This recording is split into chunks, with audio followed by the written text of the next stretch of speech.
Terkadang strategi perang terbaik bukanlah dengan langsung melakukan penyerangan menggunakan senjata mematikan. Penyerangan seperti ini terang saja akan langsung mendapatkan perlawanan sengit. Namun menghancurkan musuh dari dalam dan tanpa mereka sadari justru jauh lebih mematikan.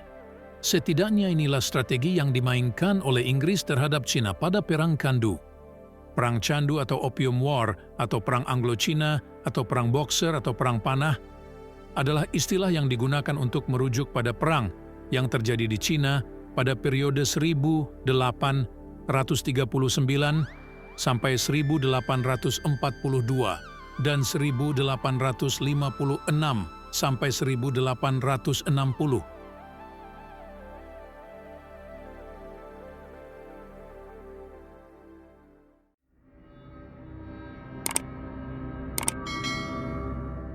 Kaisar Qing dan Ming pada masa kekuasaannya menetapkan kebijakan untuk tak berhubungan dagang dengan bangsa Barat. Kebijakan ini diputuskan karena Kaisar tak ingin bergantung pada negara asing serta mampu memenuhi kebutuhan rakyatnya tanpa campur tangan pihak luar. Kebijakan ini membuat geram Inggris. Pasalnya di negara tersebut komoditas asal Cina seperti sutra, tembikar, rempah, dan teh sangat diburu oleh Inggris. Akhirnya hubungan kedua negara sampai-sampai memanas karena kebijakan ini. Namun kemudian perdagangan kembali dibuka. Tapi dengan kesepakatan yaitu Inggris hanya boleh melakukan perdagangan di Guangzhou saja. Apakah Inggris puas dengan kebijakan baru tersebut? Tentu saja tidak. Pada awal abad ke-19, dengan sembunyi-sembunyi pihak Inggris melanggar kesepakatan. Mereka mulai menyelundupkan opium dalam jumlah besar ke Cina. Opium-opium yang dibawa oleh Inggris berasal dari Bengali, India, yang merupakan wilayah jajahan Inggris pada masa itu. Candu memang sebenarnya telah dikenal di Cina. Penggunaannya pada mulanya sebatas untuk pengobatan tradisional, namun lama-kelamaan opium menjadi komoditas komersil. Para pecandu biasanya menghisapnya sambil ditemani arak Cina. Mengetahui adanya pasokan opium besar-besaran ke Cina membuat para pecandu kegirangan. Bahkan pada tahun 1820-an, perdagangannya semakin meningkat. Apalagi masuknya candu ini ke Cina dibantu oleh para pejabat yang korup.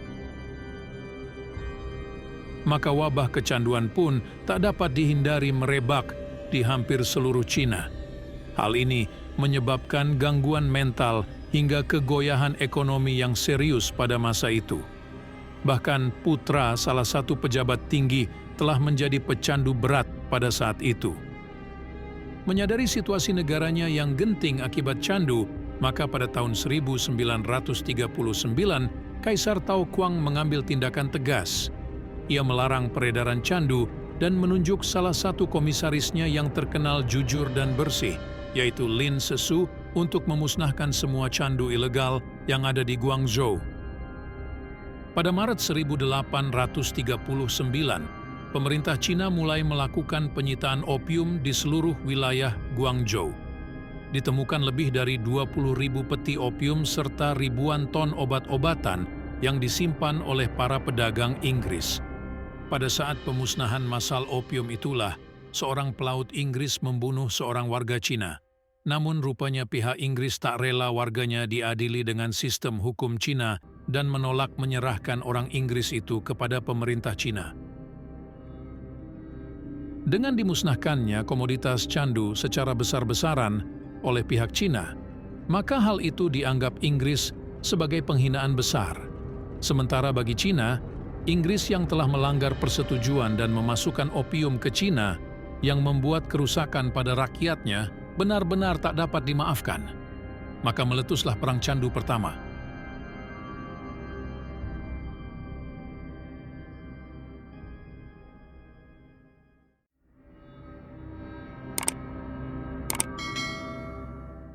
Pada Juni 1840,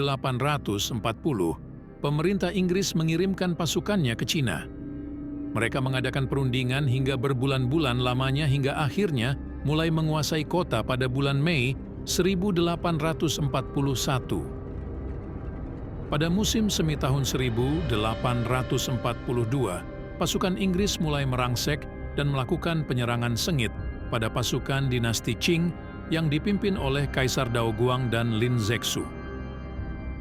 Pasukan Inggris di bawah bendera perusahaan Hindia Timur Britania dengan dipimpin Charles Elliot dan Anthony Blanksland Stransham akhirnya pada akhir Agustus tahun 1842 berhasil menaklukkan Nanjing.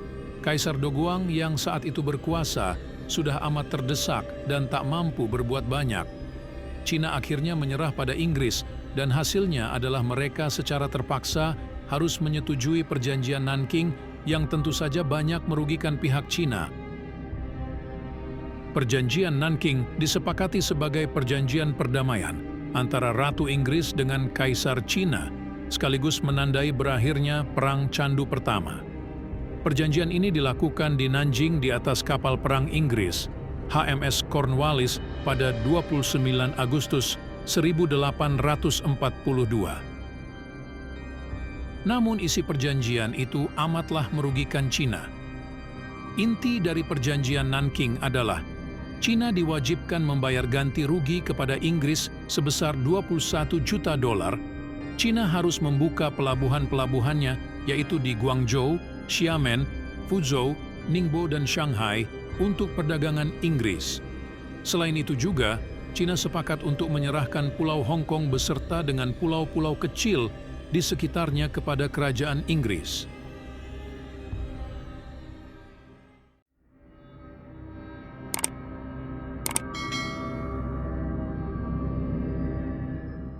Pada tahun 1850-an setelah berakhirnya perjanjian Nanjing, Inggris berupaya untuk memperpanjang hak dagang mereka di Cina. Mereka memaksa untuk memperluas wilayah perjanjian Nanjing yang saat itu hanya menyangkut 5 pelabuhan saja.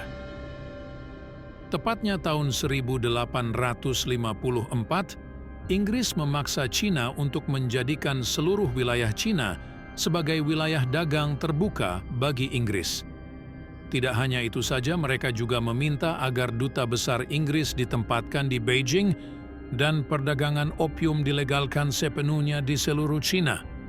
Tentu saja Kaisar Xianfeng merasa keberatan.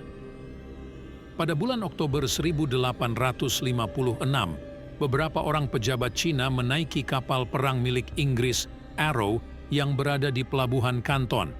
Mereka membebaskan beberapa warga Cina yang ditahan dan menurunkan bendera Inggris.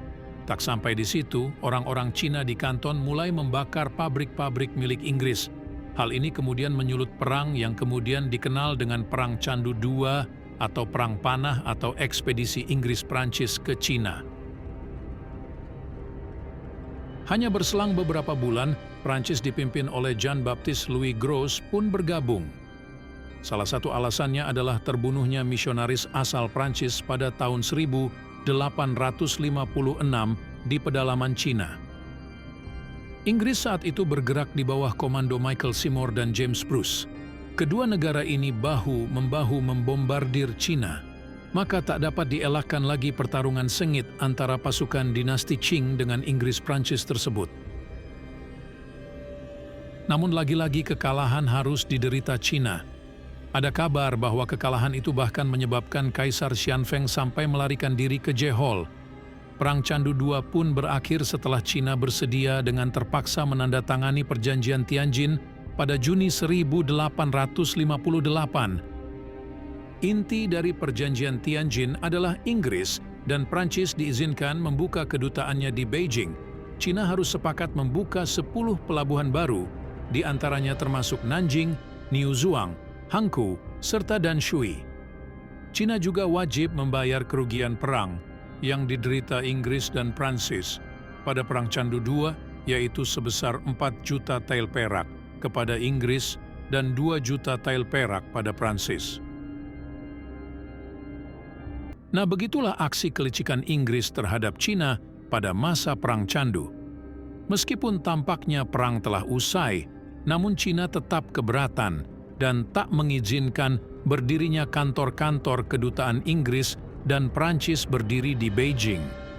Maka pada tahun 1860, kedua negara itu kembali menggempur Beijing pada 6 Oktober 1860.